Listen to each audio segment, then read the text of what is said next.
पालघर में जो दो साधुओं की भीड़ हत्या हुई उसके लिए जिम्मेदार कौन। मेरे साथ सारे मेहमान जुड़ चुके हैं, उनको स्क्रीन पर लेकर आइए, उनका परिचय कराना चाहता हूं। मेरे साथ है बीजेपी के राष्ट्रीय प्रवक्ता रोहित चहल, मेरे साथ है कांग्रेस के हमदर्द राजनीतिक विश्लेषक संजीव कौशिक, मेरे साथ जुड़ चुके हैं शिवसेना के लीडर और प्रवक्ता संजय द्विवेदी जी, मेरे साथ आचार्य पवन सिन्हा, आप उनको जानते हैं, परिचय के मोहताज नहीं है, और मेरे साथ इस वक्त जूना अखाड़ा के महामंडलेश्वर डॉक्टर उमाकांत नंदा सरस्वती जी भी जुड़ चुके हैं। प्रणाम, स्वागत है सभी मेहमानों का। पर पहले मैं चलना चाहता हूं शिवसेना के पास, सबको 45-45 सेकंड का समय देना चाहता हूं ओपनिंग कमेंट्स के लिए, ताकि सबकी बात एक एक बार आ जाए। शिवसेना, संजय द्विवेदी जी, मुझे बताइए कि क्या होना चाहिए? सिर्फ 2 पुलिस कर्मचारियों को सस्पेंड करके बात होगी?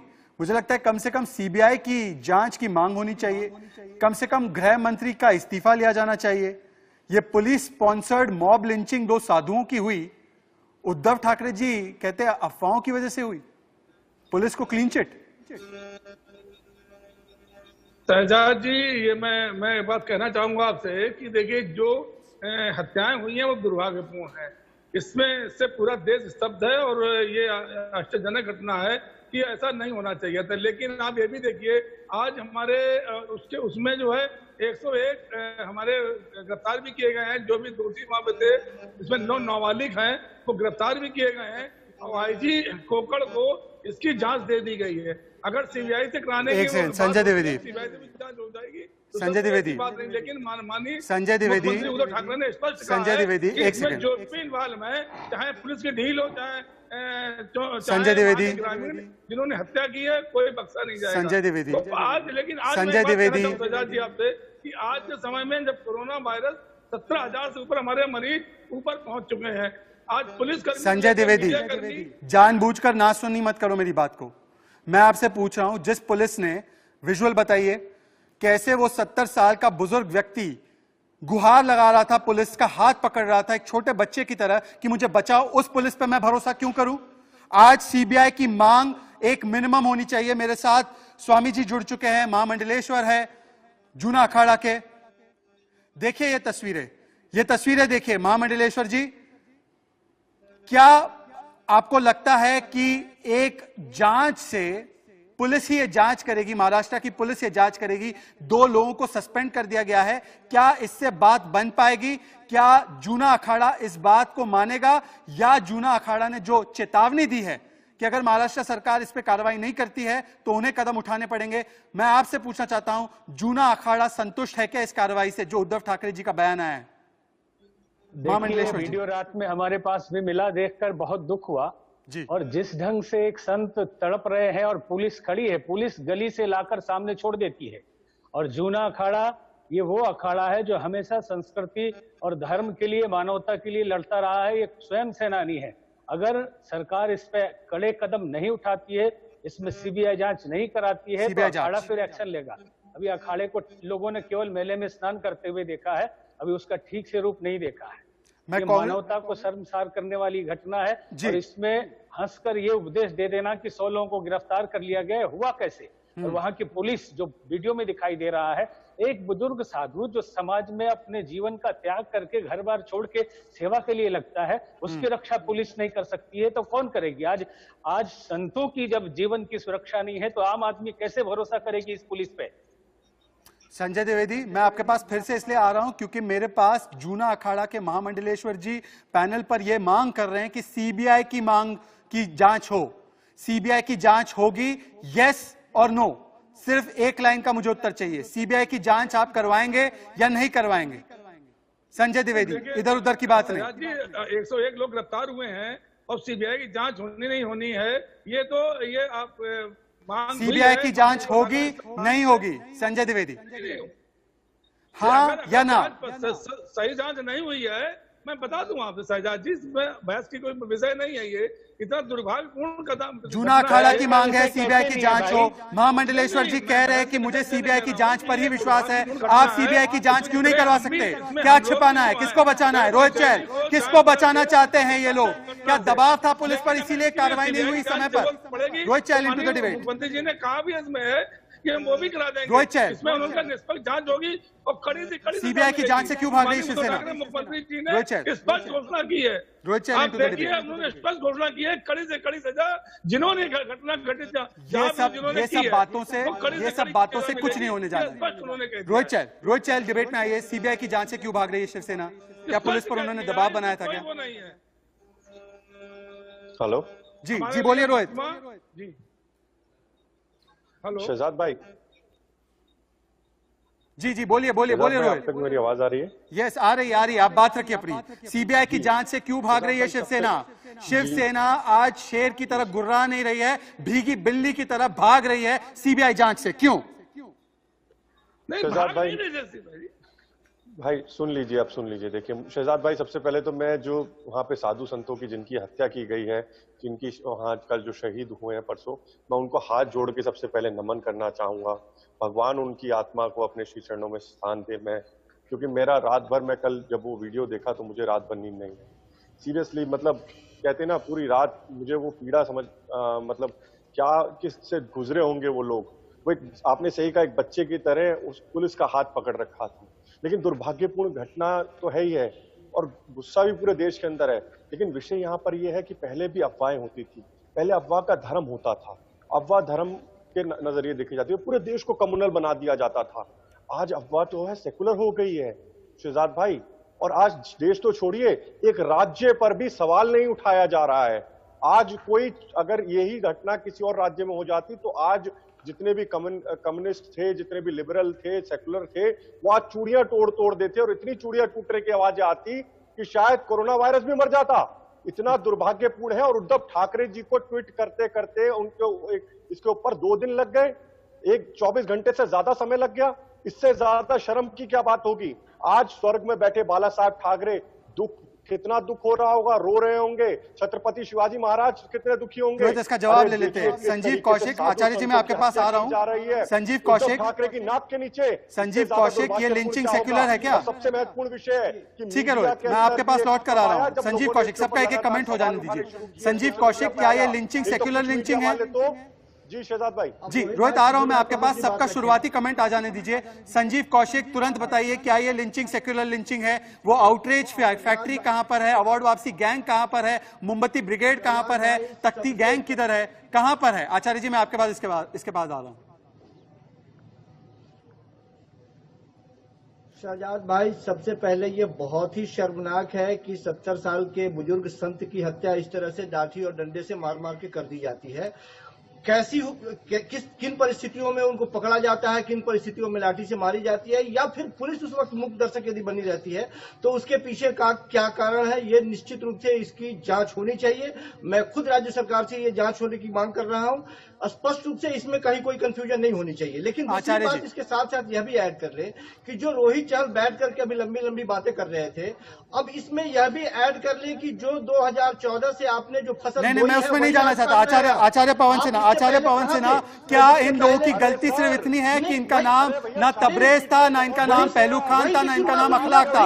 वरना कांग्रेस पार्टी और उनके जो सेक्युलर गैंग के लोग हैं वो आसमान को सिर पर उठा लेते। आचार्य पवन सिन्हा, संजीव कौशिक रुक जाइए, रोहित चहल रुक जाइए, आचार्य पवन सिन्हा स्टार्टिंग कमेंट। जी, सबसे पहले तो मैं सिर्फ आचार्य की आवाज जाएगी, सिर्फ आचार्य पवन सिन्हा। यहाँ जितना भी पैनल है सबको मेरा प्रणाम है। और जो सबसे इम्पोर्टेंट बात है वो आपने स्वयं कही दी, मैंने ट्वीट भी किया था कि अगर ये हिंदू साधुओं का मामला नहीं होता तो इस वक्त देश के अंदर बवाल मचा हुआ होता। लेकिन चूंकि हिंदू साधुओं का मामला है इसलिए इस चीज पर कोई ध्यान दिया ही नहीं जा रहा है। सोचिए 16 तारीख का ये इवेंट है और 19 तारीख को इस इवेंट की ढंग से रिपोर्टिंग शुरू होती है। तो पुलिस भी तब एक्टिव होती है जब मीडिया एक्टिव होता है। और 20 तारीख को आकर अब हमें इसके बारे में देश को इसके बारे में पता चल रहा है। चीफ मिनिस्टर बोल रहे हैं, ये प्रेशर से बोल रहे हैं, अपने आप नहीं बोल रहे हैं। तो इसमें ऐसा सोच के देखिए जरा कि साधुओं के मानसिक स्थिति क्या हो रही होगी। साधु जन सभी आपस में बड़े भावनात्मक रूप से जुड़े हुए होते हैं और जब उनका एक भाई इस प्रकार से मारा जाता है और ये जो मॉब लिंचिंग है देखने में ऑर्गेनाइज्ड लगती है। ये ऐसा नहीं हम कह सकते कि केवल अफवाह है, पुलिस को पता होगा, पुलिस बहुत दूर नहीं थी, बाकायदा कम्युनिकेशन था, 35 किलोमीटर से पुलिस आई है वहां पर, पुलिस पे क्या कोई हथियार नहीं था, ये सोचते हुए भी मुझे बिल्कुल अजीब सा लग रहा है। हथियार होगा और कुछ नहीं, हवाई फायरिंग कर सकते थे, बाकी पुलिस को बुला सकते थे, मॉब वहां बहुत सारा था, वो वन अधिकारी ज्यादा पुलिस को बुला सकते थे, या वो पुलिस अधिकारी या स्टेशन इंचार्ज वहां पर 2-3 और थानों से संपर्क करके ज्यादा वहां पर फोर्स को बुलाया जा सकता था, लेकिन ये सब कुछ नहीं किया। इसलिए इसके मामले में कहीं ना कुछ और भी है। इसलिए जो आपने कहा या पूजनीय उमाकांत जी ने कहा कि इसकी सीबीआई इंक्वायरी होनी चाहिए, मैं मानता हूं कि सब लोग सीबीआई इंक्वायरी, आचार्य पवन सिन्हा भी दो टूक कह रहे हैं, आचार्य पवन सिन्हा भी दो टूक कह रहे हैं कि सीबीआई इंक्वायरी के बिना ये बात आगे नहीं बढ़ सकती है, और सवाल यही है कि क्या पुलिस पर दबाव था, इसीलिए समय रहते कार्रवाई नहीं की गई। इसका जवाब हम शिवसेना से लेंगे, महाआघाड़ी की सरकार से लेंगे। आपके पास तुरंत डिबेट लेकर लौट कर आ रहा हूं, आपको अब तक की हेडलाइंस दिखाना चाहता हूं। तो लौटकर आते हैं डिबेट में, और डिबेट यही है कि पालघर की लिंचिंग का जिम्मेदार कौन है। क्या सिर्फ पुलिस के वो 2 कर्मचारी हैं जिनको सस्पेंड कर दिया गया है, और क्या असली गुनहगार उन 2 साधुओं के और उनके साथी के वो सेक्युलर मंडली के लोग हैं जो अगर अखलाक की लिंचिंग होती है तो चीखते चिल्लाते हैं, पर अब बहुत खामोश है। मैं चलना चाहता हूं जूना अखाड़ा के महामंडलेश्वर जी के पास। उमाकांत सरस्वती जी, मैं आपसे पूछना चाहता हूं, क्या उन 2 साधुओं की गलती, क्या उस ड्राइवर की गलती सिर्फ इतनी है कि उसका नाम तबरेज नहीं है? अगर उसका नाम तबरेज होता, अगर ये हत्या बीजेपी के किसी राज्य में होती, तो अब जो निकल कर आ रहा है बयान, जो ये फिल्मी कलाकार है जो उद्धव ठाकरे के पक्ष में ट्वीट करते नजर आते हैं, कसीदे गाते हैं उनके, क्या उनका बर्ताव अलग नहीं होता? क्या ये सेक्युलर लिंचिंग है? देखिए, ये हमेशा से हम न्यूज देखते रहे, राष्ट्र की स्थिति पूरी देखते रहे। एक छोटी सी घटना घटती है, अगर विशेष कम्युनिटी से, मुस्लिम कम्युनिटी से हो, तो पूरे देश में हंगामा हो जाता। आपने भी कहा कि मोमबत्ती वाले आज कहां गए, अवार्ड वापसी गैंग कहां गए, ये तथाकथित सेकुलर कहां गए। और 3 दिन में पवन सिन्हा जी ने जैसा कहा, ये न्यूज उसी समय आग की तरफ फैल जाती है 1 घंटे के अंदर, लेकिन आज 3 दिन हो गया, तीसरे दिन डिबेट हो रहा है।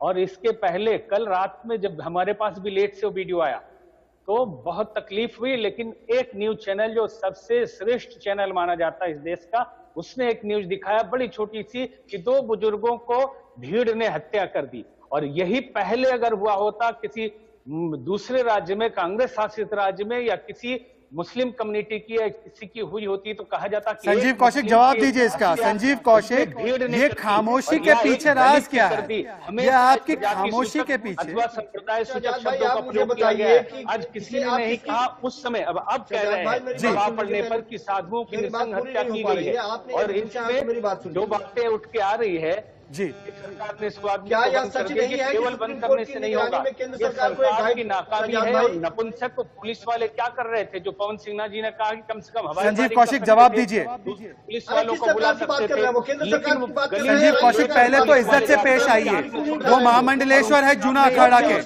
संजीव कौशिक पहले तो तमीज से बात कीजिए। मुझे पता है कि आपके लिए तो राम जी का अस्तित्व भी नहीं है, मुझे पता है कि आप तो हिंदू आतंकवाद में विश्वास रखते हैं, पर तमीज से बात कीजिए मेरे मेहमानों के साथ। नहीं संजीव कौशिक, तमीज। मैं जो सवाल कर रहा हूं उसका जवाब आप दीजिए ना। आप अपना सवाल कीजिए, पर तमीज की सीमाओं में रहकर। वो महामंडलेश्वर है जूना अखाड़ा के, वो एक विद्वान है, वो एक धर्मगुरु है, उनके साथ इस तरीके की अरे तुरे की बात करेंगे तो मैं आपको डिबेट से बाहर कर दूंगा। लेकिन सवाल भी खड़ा ना करें। जी, चुल्लू पर पानी में डूब जाइए। एक तो सरे आपने उसके बाद एक एक करके रोहित चहल, संजीव कौशिक को बोलने दीजिए। शेर को भी बांध दिया आपने, शिवसेना वालों ने बिल्ली बना के जनपद में बांध दिया। एक एक करके सबसे कह रहा हूँ, एक एक करके बात रखेंगे, किसी की आवाज समझ में नहीं आएगी। सम्राट बाला साहब ठाकरे जी के पुत्र की साधु संतों की हत्या की जा रही है। चलिए मैं एक बार संजीव कौशिक बाकी लोगों से आग्रह है, एक सेकंड, बाकियों से आग्रह है कि आप लोग एक एक करके बात रखें। संजीव कौशिक, मुझे इस बात का जवाब दीजिए, ये किस तरीके का लॉकडाउन का पालन हो रहा है? महाराज जी, ये किस तरीके के लॉकडाउन का पालन हो रहा है आपके महाराष्ट्र में? 4000 से ज्यादा संख्या बढ़ चुकी है केसेस की। 200 लोग इकट्ठा कैसे हो गए?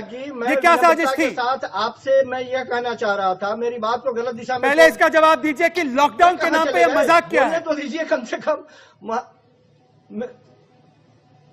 मेरी बात भी नहीं होने देंगे, पूरी नहीं होने देंगे। जवाब दीजिए सर, जवाब दीजिए, सरकार आपकी है, जवाब दीजिए। ये आदेश दिया गया था कि जितने भी राज्यों में मौत हो रही है वहाँ एक नोडल अधिकारी की नियुक्ति की जाए। केंद्र सरकार ने अभी तक क्यों नहीं किया? इसका कोई जवाब है आपके पास? नहीं है, कोई जवाब नहीं देंगे। रोहित चहल भी इस पर नहीं बोलेंगे क्योंकि उनके पास भी कोई जवाब नहीं है। आज यहाँ पर बैठ कौन फेल्योर हुआ? इससे पहले संजीव कौशिक की आवाज नजीर पेश करना था ना। मुझे समझ में नहीं आ रहा, इस तरीके से डिबेट नहीं समझ में आएगी। एक एक की आवाज जाएगी सिर्फ। Sanjeev Kaushik, Sanjay Dwivedi and Rohit Chahal, please. Rohit Chahal and Sanjay Dwivedi, please आपसे रिक्वेस्ट कर रहा हूं, बहुत समय हमारे पास, डिबेट करने का बहुत समय है, बारी बारी से बोलेंगे प्लीज। संजीव कौशिक पहुंच पा रही है। संजीव कौशिक, मुझे एक बात का जवाब इस तरह से चिल्लाएंगे आप, बोलिए तो मैं चुप हो जाता हूं। मेरी बात तो कम से कम, मेरे सवाल का जवाब देंगे ना आप? लॉकडाउन की धज्जियां उड़ाने में आपकी क्या भूमिका थी? सरकार की क्या भूमिका थी? वहां पे 200 लोग इकट्ठा कैसे हो गए? ये जवाब अभी हम लॉकडाउन पे बात कर रहे हैं। अभी हम लॉकडाउन पे बात कर रहे हैं या 2 संतों की हत्या हो गई है उस पर चर्चा करने बैठे हैं? मैं आपको ये लॉकडाउन पे संतों की हत्या नहीं होती अगर लॉकडाउन का पालन होता। यदि संतों की हत्या की बात हो रही है तो हम इस पे चर्चा करेंगे। संजीव कौशिक, नहीं, अगर लॉकडाउन का पालन होता तो संतों की हत्या नहीं होती। रोहित चहल, अगर लॉकडाउन का पालन हो रहा होता तो ना 4000 कोरोना के केस होते, ना इन संतों की हत्या होती। रोहित चहल, संजय द्विवेदी। सबसे बड़ी बात है, अरे भैया शर्म करो आप। रोहित चहल, या संतों की हत्या हो गई, आप अभी तक राजनीति ढूंढ रहे हैं। इस्तीफा दे देना चाहिए उद्धव ठाकरे को इस्तीफा देना चाहिए। रोहित चहल, मेरी बातों का जवाब दीजिए। रोहित चहल, एक सेकंड। रोहित चहल और संजय द्विवेदी की दिक्कत क्या है? संजय द्विवेदी को एक बार प्लीज उनसे कहिए कि संजय द्विवेदी जब सवाल पूछा जाएगा तब उसका जवाब देंगे। संजीव कौशिक, संजय द्विवेदी, इस तरीके से डिबेट नहीं हो सकती। मैं आपसे रिक्वेस्ट कर रहा हूँ, आप पहली बार डिबेट में नहीं बैठ रहे। Sanjeev Kaushik, Sanjay Dwivedi and Rohit Chahal, please. Sanjay Dwivedi, भगवा कपड़े बाला, संजय द्विवेदी एंड रोहित चहल, दोनों से रिक्वेस्ट है मेरी, प्लीज। और झंडे का जो भगवा झंडा आपने बना रखा है उसका तो कम से कम सम्मान कर लेते हैं। चेंज करिए, डिबेट आपस में झगड़े से जा रहा है। संजीव कौशिक, संजय द्विवेदी और रोहित चहल, प्लीज मेरी एक बात समझिए, ये आपका पहला डिबेट नहीं है। संजीव कौशिक रुक जाइए। संजय द्विवेदी, और अखलाक के लिए रोते हो आप लोग, तो आप तो उन्हीं के लिए रोगे। हमारे साथी संतों की हत्या हुई है, हमें दुख, हम रो रहे हैं, हमें दुख है। आप लोग तो भैया, आप लोग तो फेल हो चुके हैं। सोनिया जी के आगे आपने तुष्टीकरण की राजनीति के लिए आपके चूड़ियां पहन लीजिए, भेज देते हैं चूड़ियां, सेना वाले चूड़ियां पहन लो भैया, चूड़ी पहन लो। अरे भैया और कुछ नहीं बचा, आपके नीचे भैया नकारा मुख्यमंत्री है, फेल हो चुके हैं इस तरीके से। ये देखिए, अफसोस की बात है कि इतने गंभीर मुद्दे पर भी राजनीतिक तूतू में राजनीतिक छीटाकशी हो रही है। मैं आचार्य पवन सिन्हा आपके पास आना चाहता हूं क्योंकि आज सवाल सिर्फ इतना है। आचार्य जी, मैं आपको एक धर्मगुरु की हैसियत से ही नहीं बल्कि एक भारतीय नागरिक की हैसियत से सवाल पूछना चाहता हूं। आज लॉकडाउन का जिस तरीके से धज्जियां उड़ाई गई, पालघर में 200 लोग इकट्ठा होते हैं, क्या अगर लॉकडाउन का पालन होता ठीक तरीके से महाराष्ट्र में तो ना कोरोना के केस बढ़ते, ना इन दोनों संतों की और उनके साथी की हत्या होती? आचार्य जी। बिल्कुल एकदम ठीक बात है। और महाराष्ट्र में जिस तरीके से केसेस बढ़ रहे हैं और महाराष्ट्र जो है कोरोना टैली में टॉप कर रहा है, तो उसका सीधा सा यह है कि कहीं ना कहीं वहां कानून व्यवस्था लचर है। और जिस तरह 400 नहीं भी मानते गवर्नमेंट, 200 तो गवर्नमेंट खुद कह रही है, 200 लोग वहां पर खड़े हो जाते हैं आके, तो इसका मतलब लॉकडाउन वहां तो है नहीं। और वहां पर पुलिस क्या कर रही है, एक ड्राइवर के लॉकडाउन के सर्टिफिकेट की बात तो कर रही है, लेकिन वो 200 लोग वहां कैसे इकट्ठे हो गए इसकी कोई चर्चा नहीं हो रही है। तो महाराष्ट्र की कानून व्यवस्था पर विचार करने की बहुत जरूरत है और सरकार को बहुत। संजीव कौशिक, अब स्पेसिफिक जवाब दीजिए। संजीव कौशिक, क्षमा चाहेंगे आचार्य जी, गुजरात संजीव कौशिक, सवाल का जवाब देंगे आप। और मैं तमाम मेहमानों से रिक्वेस्ट कर रहा हूं कि हमारे पास बहुत समय है, एक एक करके बात रखेंगे, डिबेट का अर्थ निकलेगा। प्लीज अब मेरी बात सुनिए। संजीव कौशिक, वहां पर जो पुलिस थी, क्या उस पर दबाव था, इसलिए उन्होंने फायरिंग नहीं की, इसलिए लॉकडाउन का सख्ती से पालन नहीं किया गया? वो इलाका वामपंथी इलाका माना जाता है, वहां का लोकल एमएलए एक सीपीआईएम का विधायक है। अरे बाला साहब जी ने सोनिया जी संजीव कौशिक की आवाज को डाउन, संजीव कौशिक की आवाज को ऊपर कीजिए, संजय द्विवेदी की आवाज को डाउन कीजिए। मैंने सख्त नियम यहाँ के लॉकडाउन का उल्लंघन नहीं होगा। ये गलत स्थिति है जी, ऐसा बिल्कुल नहीं होना चाहिए। एक दो संतों की हत्या हुई है, निश्चित तौर पे जो लोग इसमें इन्वॉल्व हैं उनको पकड़ा जाना चाहिए, उनको सजा देनी चाहिए। नजीर आज ही सही, पहले यदि आप पेश नहीं कर पाए तो कम से कम आज ही पेश कीजिए कि आने वाले राष्ट्रीय सुरक्षा दोबारा ना हो। उन पर एनएसए का कानून क्यों नहीं लगाया जाए? मैं बार बार कह रहा हूँ कि ये केंद्र सरकार, संजीव कौशिक, ये केंद्र सरकार की संजीव, ये केंद्र सरकार की संजीव मेरी बात सुनिए, सुप्रीम कोर्ट, मैं वही कह रहा हूँ, मेरी आवाज नहीं पहुंचने दे रही है। उनके ऊपर एनएसए का कानून क्यों ना लगाया जाए? चूड़ियां टूट चुकी होती, मोमबत्तियां जल चुकी होती, अवार्ड वापसी हो चुके होते। क्या चाहते हैं? एक दिन में फांसी लटका दिया जाए 100 लोगों को, एक दिन में फांसी लगाया जाए, ठीक है, फांसी लटका दी जाए। अरे कोई प्रक्रिया भी होती है, जांच चलने देंगे, जांच होने देंगे।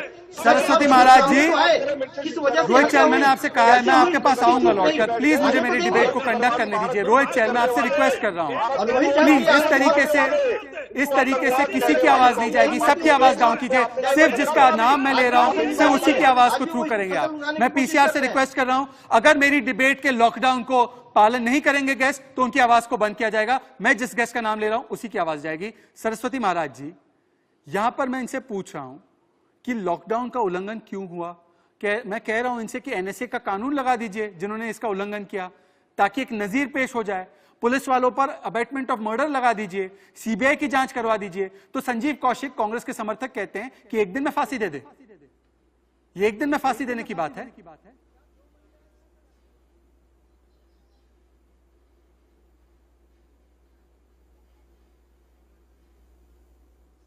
सरस्वती जी, महाराज जी, हाँ जी, आवाज आपकी कट गई थी जी। मेरा सवाल आपसे यह है कि जब मैं कांग्रेस पार्टी की महाअघाड़ी की सरकार से कह रहा हूं कि सीबीआई की जांच होनी चाहिए, एनएसए का सख्त कानून लगाया जाना चाहिए जिन लोगों ने इस हरकत को अंजाम दिया, तो वो कहते हैं कि एक दिन में किसी को फांसी पर नहीं लटकाया जा सकता। पर अखलाक की जब हत्या होती है, जब पहलू खान की हत्या होती है, तो तुरंत आरोप लगाए जाते हैं और केस भी तय किया जाता है। ऐसा भेदभाव क्यों? ये दोहरी मानसिकता है। सत्ता लोलुप लोग अब किस निचले स्तर तक जाएंगे आपके सामने ये दिखाई दे रहा है। और इस तरह से एक दिन में तो ऐसे भी नहीं होगी, उसके लिए भी प्रक्रिया चलेगी, लेकिन एक्शन तो लिया जाना ही चाहिए ना। और इसमें पूरी सरकार कटघरे में है। और इसके कारण आप लॉकडाउन की चर्चा कर रहे हैं, जहां थोड़े से दो लोग होते हैं, पुलिस उनको डंडे मार के पैदल चलवा रही है, उनसे उल्टा चलवा रही है, और उनके ऊपर एनएसए लगा दिया जा रहा है। लेकिन 200 लोग इकट्ठा होते हैं, कहां गया है लॉकडाउन? और इसमें तो हत्या अलग बात है। और कई लोग कहते हैं कि मोमबत्ती आप जला लीजिए, मोमबत्ती हम जलाएंगे क्योंकि हमारे परिवार का आदमी मरा है। साधु का कोई दूसरा परिवार नहीं होता है, साधु का परिवार साधु होता है। इसलिए मोमबत्तियों पे जो व्यंग्यबाजी हो रही है और मसाल जलाने पे व्यंग्यबाजी हो रही है, देश में अफवाहों पे, झूठी चीजों पे लोग मसाल लेके निकल जाते हैं, मोमबत्ती जलाने लगते हैं, अवार्ड वापस करने लगते हैं, धरना प्रदर्शन करने लगते हैं। जो एक व्यक्ति बोल रहे हैं कि ये अगर मुस्लिम होता तो आज हो गया, सच्चाई है उनकी, और उनके साथ तो क्या सच में ऐसा है? क्या सच में ऐसा है? आखिरी पड़ाव में जब राइट या रॉन्ग होगा तो सवाल ये पूछा जाएगा कि कुछ लिंचिंग्स पर हमारा स्टैंड अलग क्यों होता है और कुछ और लिंचिंग्स पर स्टैंड अलग क्यों होता है। राइट या रॉन्ग आखिरी पड़ाव में होगा। एक छोटे से ब्रेक के बाद तुरंत लौटकर जवाब लेंगे कि क्या लिंचिंग को भी देखने में अलग अलग नजरिए है।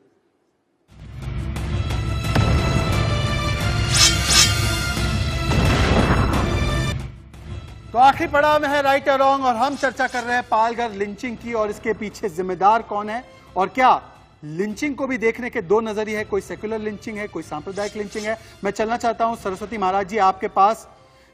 आप अब क्या चाहते हैं? जूना अखाड़ा की ओर से क्या चाहते हैं? क्या अपेक्षा है आपकी उद्धव ठाकरे की सरकार से, गृह मंत्रालय से? आपकी क्या अपेक्षा है? हमारी अपेक्षा है कि संतों को न्याय मिले और ये एक उदाहरण प्रस्तुत हो कि आगे कोई भी संत इस तरह से घबराए नहीं तो आज सबके अंदर एक दहशत है कि ये क्या हुआ है। तो पहली तो मांग है कि सीबीआई से जांच कराई जाए। भरोसा नहीं है किसी सीआईडी या किसी पुलिस के ऊपर, क्योंकि जब पुलिस मिलकर ये सब करा रही है, सामने खड़ी है, वीडियो में दिखाई दे रहा है, तो नहीं भरोसा किया जा सकता है। नहीं भरोसा किया जा सकता। आचार्य पवन सिन्हा जी, आचार्य पवन सिन्हा जी, क्या अब जो कुछ तथाकथित सेक्युलरवादी मंडली है उसे यह दोहरा चरित्र अपनाना बंद करना होगा। अगर साधुओं की लिंचिंग होती है तो कोई आउटरीच नहीं होता इस देश में, कोई तख्तियां नहीं निकलती, और अगर किसी और की लिंचिंग होती है और हम उसकी भी निंदा करते हैं तो उस पर तो पूरा आसमान सिर पर उठा लिया जाता है। पवन सिन्हा जी। बिल्कुल, कोई भी व्यक्ति किसी भी आइडियोलॉजी का हो, लेकिन उसके लिए मानवता और मानव सुप्रीम होना चाहिए। ये बिल्कुल एक्सेप्टेबल नहीं है हमारे देश के अंदर, और इसी की प्रतिक्रिया जब लोगों को देखने को मिलती है तो वो शोर मचाने लगते हैं। प्रतिक्रिया इसलिए आई कि एक विचारधारा के या दूसरे एक खास रंग को धारण करने वाले लोग मानव नहीं माने जाते, और दूसरे लोग चाहे वो पाकिस्तान से चले आए वो मानव है, उनके लिए कोर्ट 3 बजे खुलवाने को लोग तैयार हो जाते हैं। तो यह बंद होना चाहिए। सारे मानव मनुष्य इस धरती के ऊपर जो रह रहे हैं वो तो विशेष रूप से, और भारत के जो ज्योग्राफिक लोकेशन में रह रहे सब बराबर है, सबके लिए सम्मान बराबर होना चाहिए। सबके लिए सम्मान बराबर होना चाहिए। रोहित चहल, बीजेपी क्या चाहती है इस मामले की आगे कार्रवाई कैसे हो? गृह मंत्रालय ने रिपोर्ट मांगी है, आगे क्या कार्रवाई होनी चाहिए महाराष्ट्र सरकार, गृह मंत्री महाराष्ट्र की पुलिस पर? देखिए, मुझे लगता है कि अब उद्धव ठाकरे जी, मुझे लगता है इस पे सख्त कदम जो ये आई वॉश का काम कर रहे हैं, दिखा रहे हैं। 2 दिन लग गए उनको ट्वीट करने में, और मुझे लगता है कि देखिए सिर्फ 2 लोगों को ऊपर क्या कहते हैं सस्पेंड करने से काम नहीं चलेगा। पुलिस वाले भी उतने ही दोषी हैं जिन्होंने उन साधु संतों को उस भीड़ के हवाले किया। 200 लोग 250 लोग किस तरीके से लॉकडाउन के बाद इकट्ठे हो गए, 10 बजे रात को उस गाड़ी की सूचना किसने दी, ये सारी जांच का विषय है। सीबीआई की जांच होनी चाहिए। संजय द्विवेदी, सीबीआई की जांच होगी, हाँ या ना? संजय द्विवेदी, सीधा सवाल, संजय द्विवेदी, महागाड़ी की सरकार, संजीव कौशिक, सीबीआई की इंक्वायरी से आप भाग क्यों रहे हैं? क्या पोल खुल जाएगी? क्या दबाव था पुलिस पर?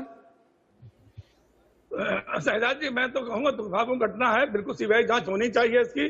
तो फिर क्या शिवसेना की सरकार मानती है? पुलिस वाले क्या आप तैयार है सीबीआई की जांच के लिए?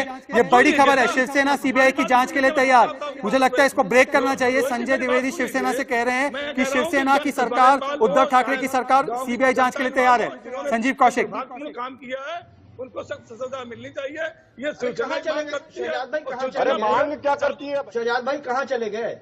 संजीव कौशिक, सीबीआई की जांच क्या इसमें कहां चले गए का क्या सवाल है? जूना अखाड़ा मांग कर रहा है।